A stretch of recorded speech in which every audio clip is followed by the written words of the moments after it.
Dai giovani agli anziani, ai disabili, senza dimenticare le tematiche legate alla povertà infantile. Treviso per 3 giorni avrà gli occhi puntati della Comunità Europea sui principali temi di politica sociale.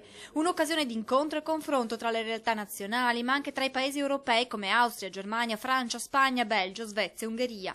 Un modo per imparare dalle eccellenze europee e magari per insegnare, visto che la Regione Veneto in campo socio-sanitario è tra le prime 6 d'Europa.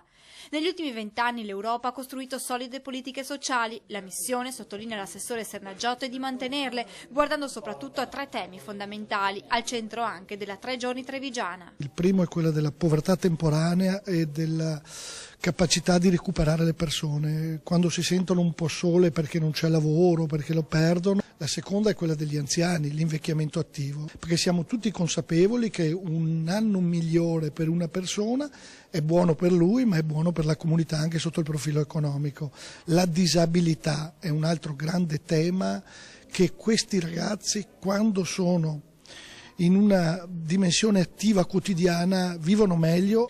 La 3 giorni ospiterà le riunioni di 2 network sociali, Elisan, che si occupa della politica europea chiamata a produrre idee sui temi del sociale, ed ENSA, l'assemblea dei tecnici, istituita dalla Regione Veneto nel 99, che trasforma le idee in azioni concrete. 2 realtà che portano la firma della nostra regione, visto che l'assessorato presieduto da Remo Sernaggiotto è presidente di Elisan e coordinatore di ENSA. Abbiamo bisogno di una forte visione delle politiche sociali per uscire dal momento difficile che, è inutile nascondere, vive l'Europa e vive l'Occidente.